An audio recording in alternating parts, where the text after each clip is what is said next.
it's Amanda here from Lolli Lulu Crafts, and today we're going to be making a card for Christmas using this gorgeous Spellbinders Snowflake die, this lovely star grid mask and some other bits and pieces.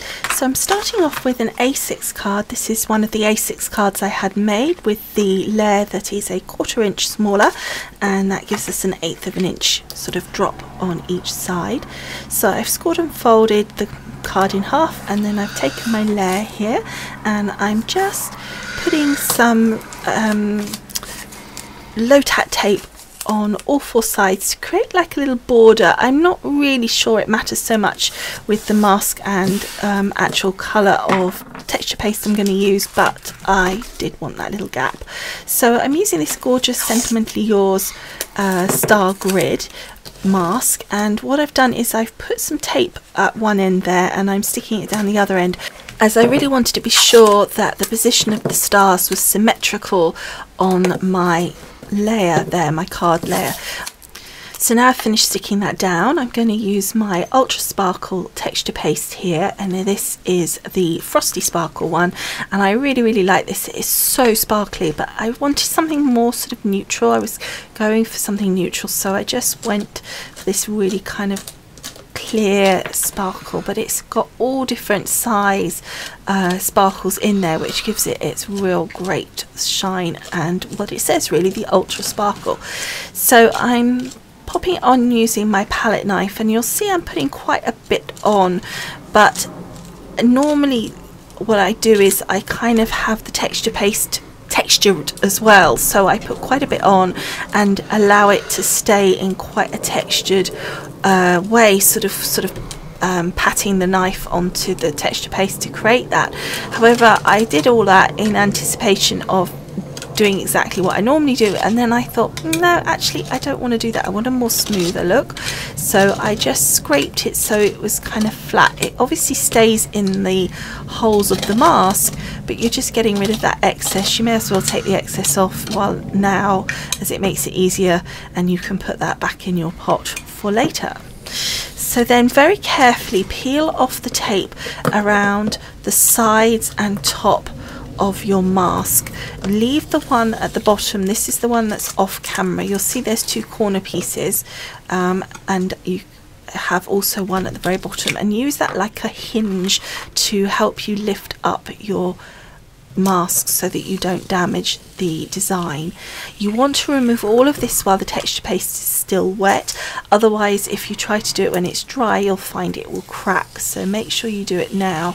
But again, you'll see when I'm pulling off the tape I'm doing it at quite an abrupt angle, pulling it right back on itself, and this will help you to stop it damaging what you've done on the layer there.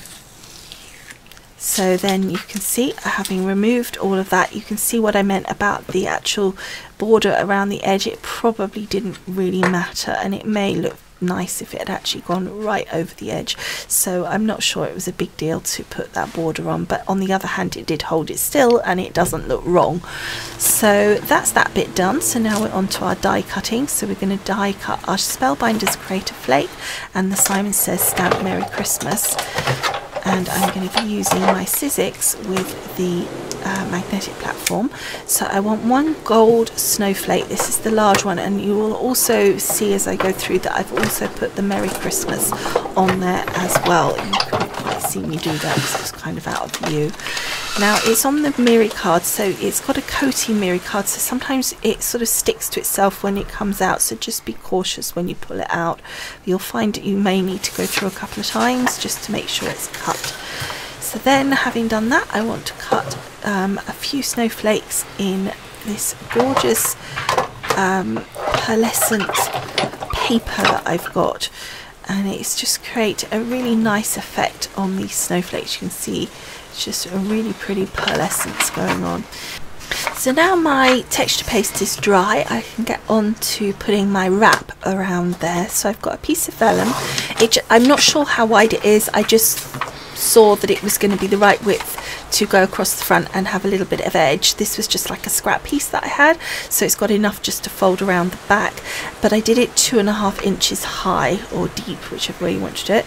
And then all I'm doing, because I hadn't really done it to measurements, I'm just putting my piece of card in there, and then I'm scoring on each side of my card to create my fold lines. So having created the score lines, I'm just very carefully folding the vellum over and just making sure that that score line is really crisp, but also that it's lined up absolutely perfectly, and then just checking that it's fitting, and it fits lovely. So you can see it's just creating a nice little wrap around there. And then to secure my wrap to my card mat here, I'm just using my tape pen and then sticking those little flaps down. So that just is nice and simple. You're going to be sticking the layer down, so it's not a big deal. And vellum's not like a heavy cardstock anyway.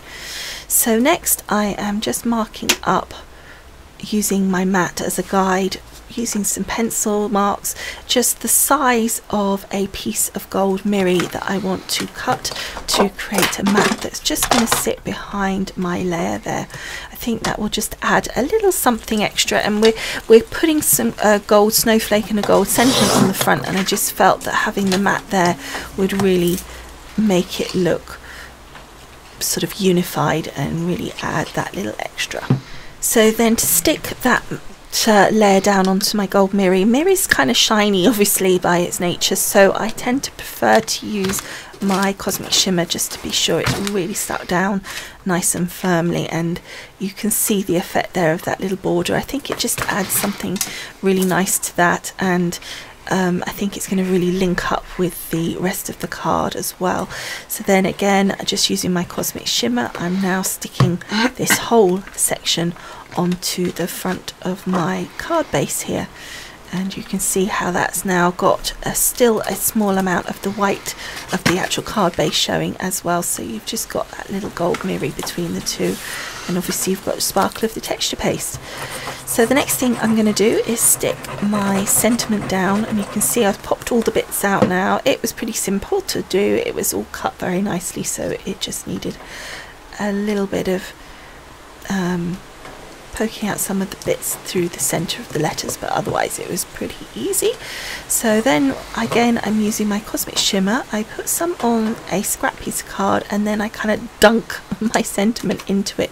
This way I get adhesive on all of my die cut, but I don't get it anywhere I don't want it to be, and I don't get it overly thick either, because I'm just lightly pressing it into the glue there, and it just coats those areas without getting kind of bits over adhesive with too much adhesive on, but also missing areas because you're trying to put tiny bits of glue on. So I've always find that works really well. So now I'm just fiddling around, sort of positioning my snowflakes, and you'll see I also cut a really small little, that was one of the little tiny snowflakes in the set, and I'm actually just going to stick that into the center of my pearlescent one. I just thought that those little ones might come in handy, and so I just cut one and to see if it would come in useful, and it did. So I just popped it in the center there, and I think it just, again, it's just bringing the different colors together, but just sort of not overpowering it, I hope.